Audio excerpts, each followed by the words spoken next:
Hey, Justin, thanks so much and welcome to the show. Cool, man. Well, hey, thank you for reading my book and for following up so diligently. And I'm all ears. I don't have a huge agenda on that book. When I first released it, they told me not to release it. That was the first reaction from some very famous authors. So Wow. they're coming in hot. They said, if we're going to automate all this technology, that's a problem. Some of the top 5 authors in the world said, don't release it. I've read Wow. your manuscript, and really, what I want to say is, yeah, do the industry a service and actually, tear up the book. But however, we had a forward-thinking publisher with HarperCollins, and the truth is that whether we like it or not, the technology's here. Hmm. And we're in the fourth industrial revolution, and if you really study history, which I'm sure you have, it actually does create jobs. They'll just look different. So we're not going to lose the SDRs. We're not going to lose the millions of people. We're just going to have a whole different slew of jobs where the AI and machine learning is assisting us. And if we can configure it appropriately, it actually might be more fun because we might get to do a lot more of this and just talk to people. And that's what puts us into the strategic selling realm. And that's why I did it with Tony Hughes, because Tony's forte has truly been understanding strategic sales. Exactly. And if you go back to his RSV selling methodology, I came to Tony looking for the history of selling, right? Now I get to interface with people like Mike Bosworth and some of the legends that invented solution selling, right? Yeah. And what happens when you take away all the administrative tasks and spreadsheets and this happens? Well, how am I going to persuade you, Mark, to buy products and services, right? Yeah. Much harder. So yeah, I'd love to know what's on your agenda, but that's kind of where my head is at when I think about the impetus. Well, and gang, for those of you who haven't read the book Combo Prospecting, Tony, who was on the show, the podcast maybe a month or two ago, great guy. But obviously, Justin was the avatar superstar salesperson in Combo Prospecting. And that's how they connected to Right Tech Powered Sales. Those of you out there, I know Justin's not going to push the book. I am, by the way. So our podcast exists just to help people with the strategy, process, tools to sell better. So add professionalism to this world of selling. This book is an absolutely great must read. And by the way, it's getting a lot of accolades right now, Justin. I know you're not going to call it out. I will. It's getting a lot of accolades right now for one of the top sales books of 2021. I think it's interesting just to touch a couple of things I'd love to touch on with your valuable time today, Justin. I'd like to talk in a minute about emails and strategies for emails. I know we could talk for 8 hours on that, but to give the team some value there. I also like to talk about telephone prospecting. One of the things I really love about your approach is you really are this combination of old school and new school by combining with Tony. That's where I see the power in this book. But your comment at the beginning, and I love that, I know you're a bit of a comic fan. I'm a huge comic nerd, but one of the chapters talks about the Peter Parker, the Spider-Man. With great power comes great responsibility. I'm really interested why these thought leaders thought you shouldn't release this book. All this stuff is being done anyway. It's not being done well, but it is being done anyway. But what was the thinking behind that? It's really interesting, right? The pandemic hit, so everyone gave these manuals for remote, and I almost feel like that was a blessing because we missed the really big trend. The trend is always following the VC dollars. So the VC dollars, yes, are going into Zoom and are going into some technologies to allow remote. But the huge story here is that sales technology stacks are following the MarTech adoption curve, similar to how Salesforce disrupted really the Right. MarTech space. It came out as a CRM, but where they've really been going in is the marketing cloud, and MarTech has been funded at the level of the CIO. So sales tech, just look at it. There's 500 solutions on the market for SDRs. There's over 1,000 solutions on the market for sales. That's 1,500. If you look at the LumaScape from Luma Partners from MarTech, over 7,000 solutions. Now, there were about 300 solutions back in 2006. And the reason for this is that it's the last piece of the supply chain that needs to be disrupted. People are against this book because this technology gives you the ability to be a bad actor. It's hard to be a bad actor doing piecemeal phone work, right? This is a lot like the military and drone strikes, not to get controversial, but you can take a sequencer and you can send thousands of emails, or you can hire a third party to send 30,000 emails. Should you do it?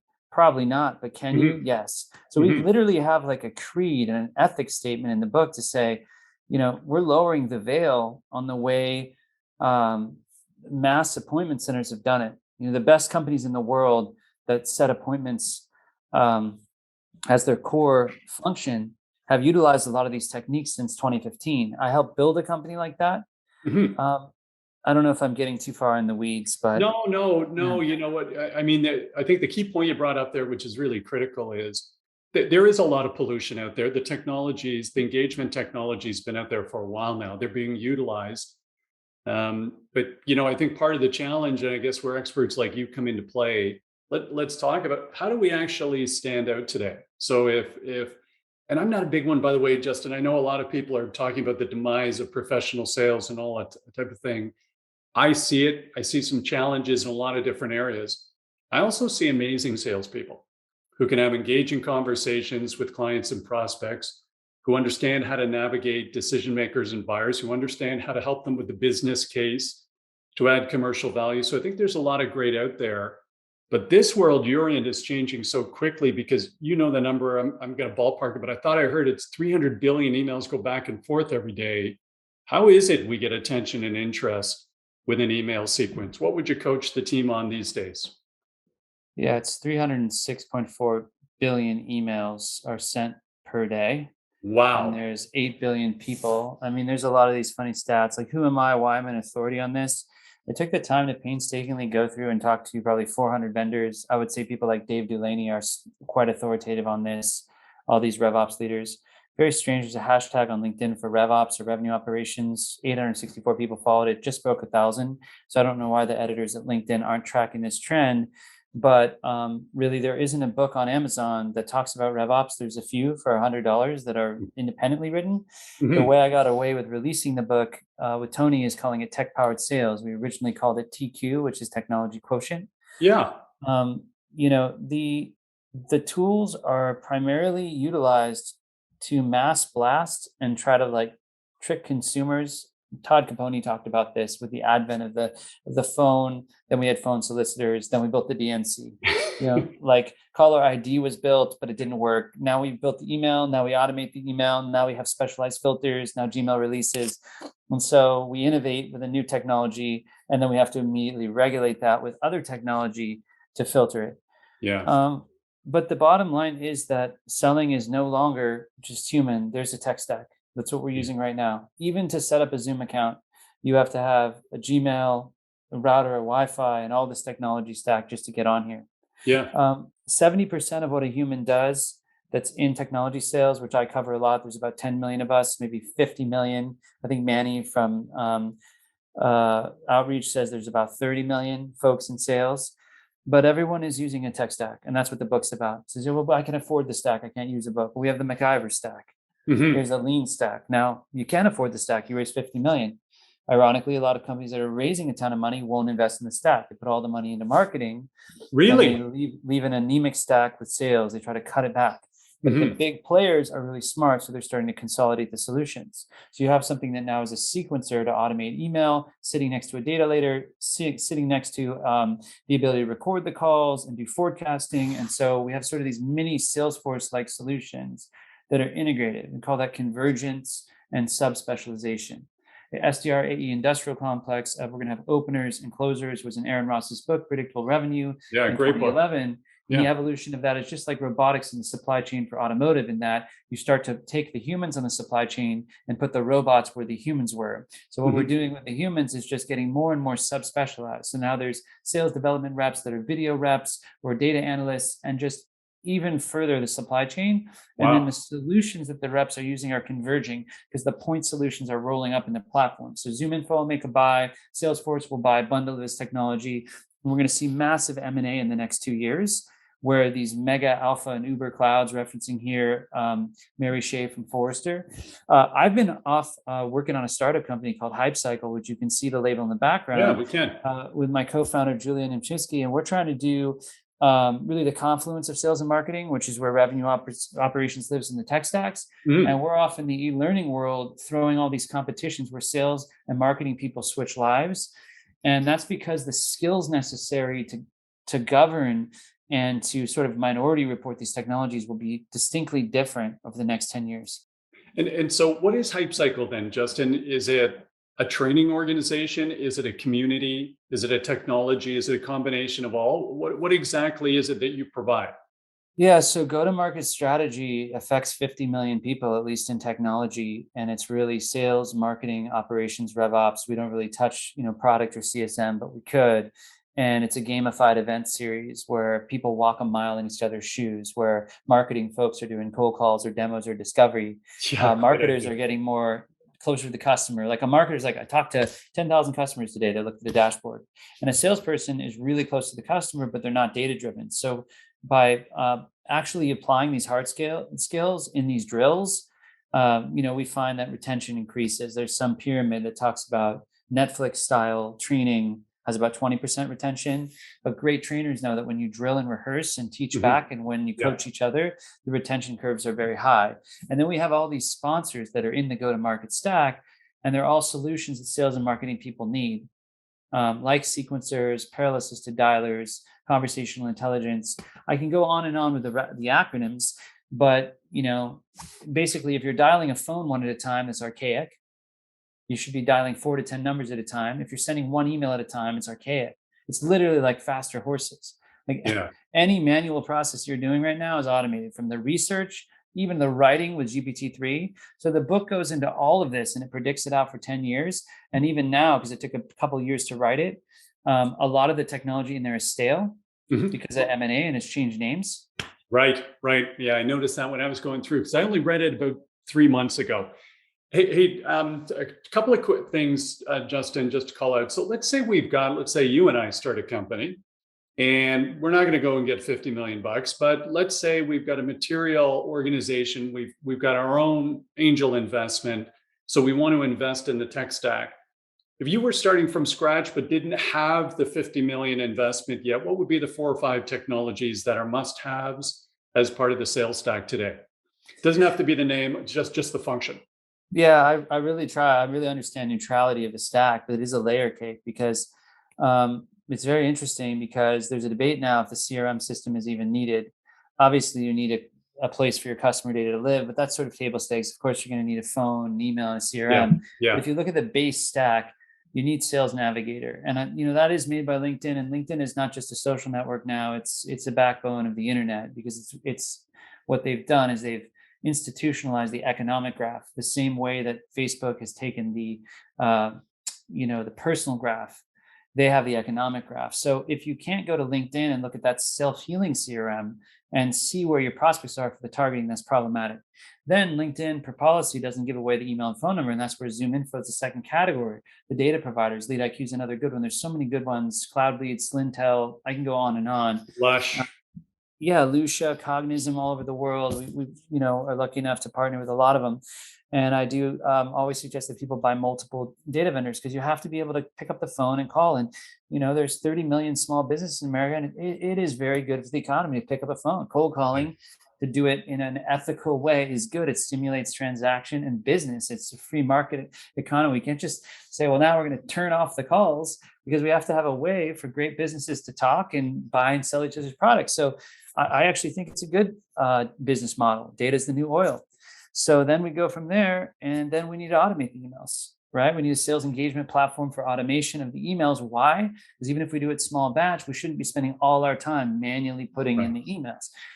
Then we need a way to get our calls, because if you dial manually, it takes 100 dials in 8 hours to get 5 people on the phone. If you're doing the enterprise, switchboards are gone, executive assistants, gatekeepers.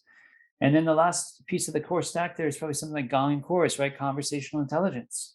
And look to solutions like SalesLoft and Outreach and Revenue.io and some of the big platforms to bringing all of those base layer solutions into converged alpha platforms.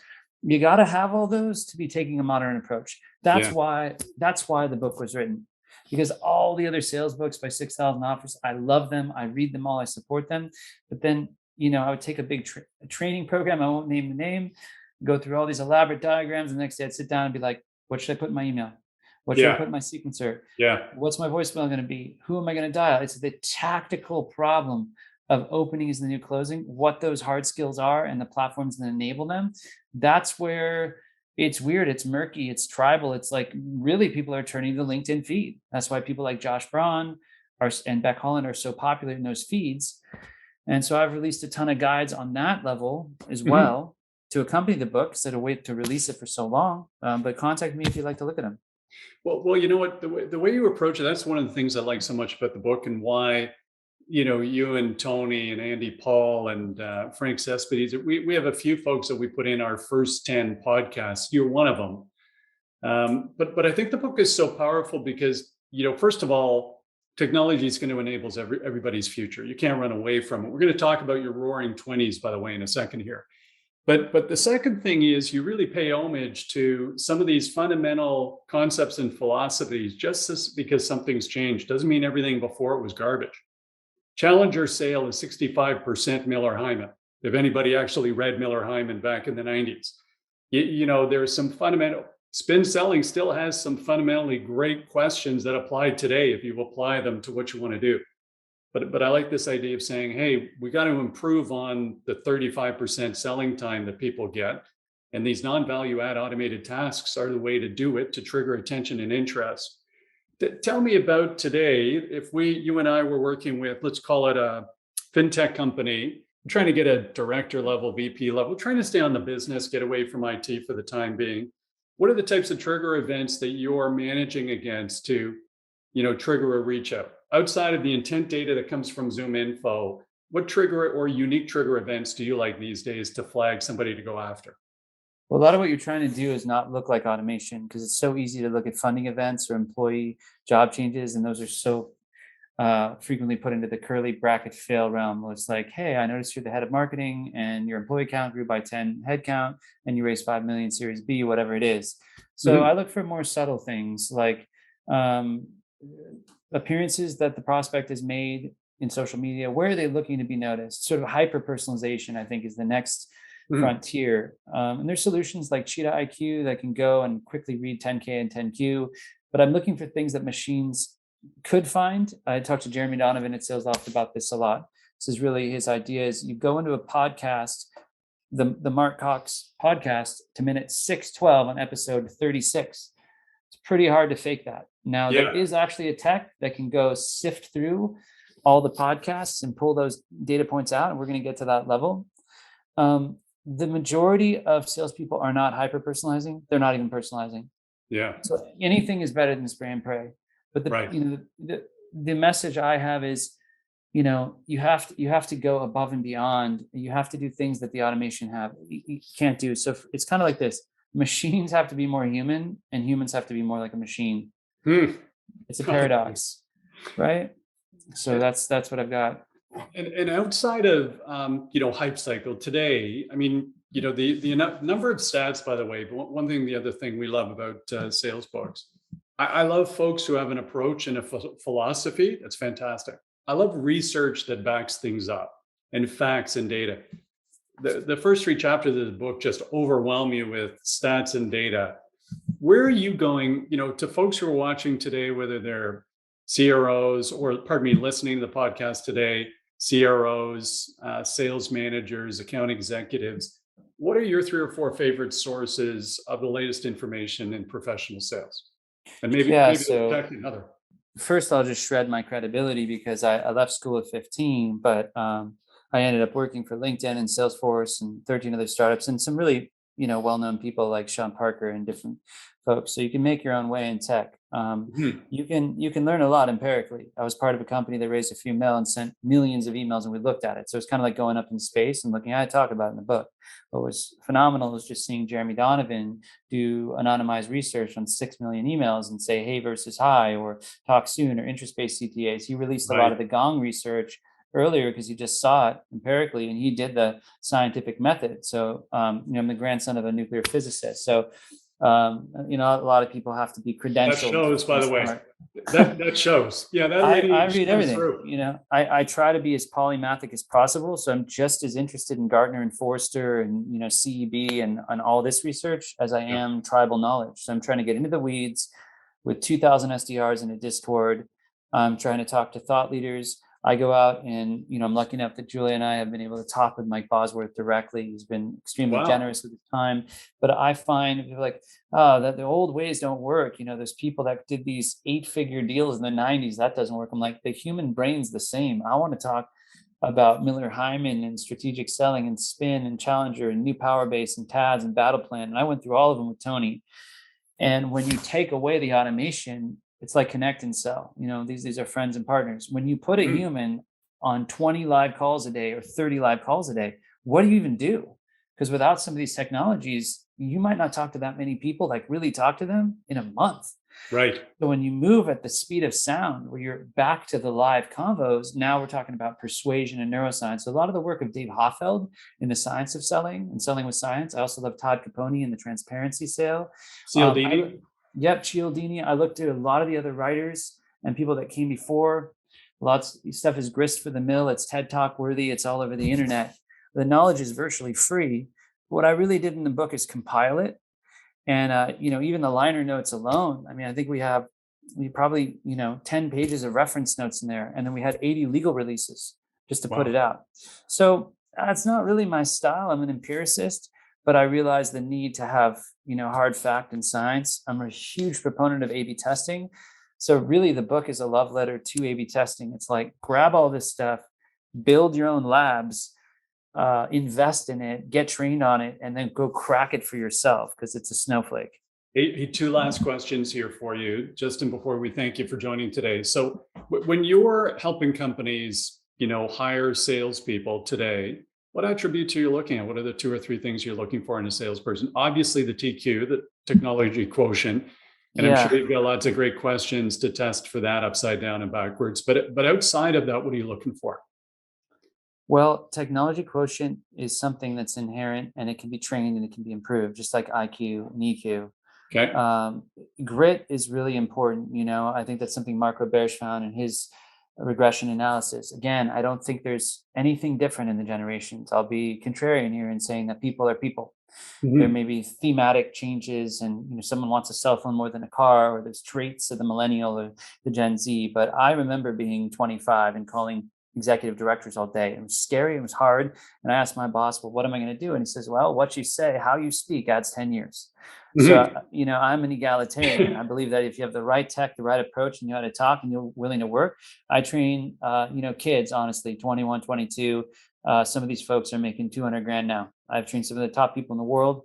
And I've done it because they were willing to hustle and apply the philosophy and expand their mind. I mean, it's trainability, coachability, grit, adaptability. These are really human success traits that transcend this industry. TQ is interesting. If you're a salesperson that doesn't want to adopt technology and you want to dominate, you can become the best cold caller, great face-to-face, a great closer. But there's going to be a certain delta here. I call it outrunning the bear, where if we're both outrunning a bear and you buy faster running cleats and I get on an old rusty scooter, you're going to get eaten by the bear. And so, you can't enter the F1, the Formula One, and you're on a horse and chariot. And I'm in a, Mercedes, Aston Martin vehicle with 1,000 horsepower. It's not going to work. And first of all, thank you so much for joining the podcast. So it's my honor. Thank you. At the time of recording this isn't live. We're recording a whole bunch of episodes and then we're going live next week, but it's called The Selling Well. Okay. And I really appreciate you joining. How do people get in contact with you outside of LinkedIn, Justin? How do people want to learn more? I'm really focused on the startup with my co-founder, Julia, in Tel Aviv, and it's called HYPCCCCYCL. I know it's a little hard to spell, but if you Google the GTM Games, you can't miss it. We've done 5 of these. It's a 9-day event like the Barkley Marathon. We have 21 sales, marketing, and ops people doing all sorts of acrobatics. It's not scripted. It's all live. It's just so fun to watch. Look for it there. Tech-Powered Sales is a great book. Combo Prospecting. Support Tony Hughes. He's been an amazing mentor. He really knows what's going on. And we would love for you to come in, check out the games. Well, I'll tell you what, I'm going to absolutely check out the games at HYPCCCCYCL. So I've really enjoyed this conversation. It's great to meet you. And boy, folks, for those listening again, it can't be a mistake. Certain things in life can't be a mistake. I'm telling you, buy the book, read the book. And I doubt you're going to think that was a waste of time if I you're in really, professional yeah. sales. I appreciate it, Mark. I can't find anything like it. I don't see another one being written, in all due humility, but I think we're going to have a sleeper hit here. I'm going to be pushing the book out for 10 years. It's a bit of a Rocky Horror Picture Show or a sleeper hit. I mean, we're not looking at the sales. We're really in the early adoption curve, like that first 13% in Moore's Law. These ideas are 3-5 years ahead of the space. If you buy this book and implement it, you will be in the 1% of the entire industry of B2B by applying it. It's the vanguard. That's fantastic. Justin, thank you so much for your time. I hope our paths cross again. I'm sure they will. Thanks for everything. Take care. Thanks, Bye-bye. Mark. Bye.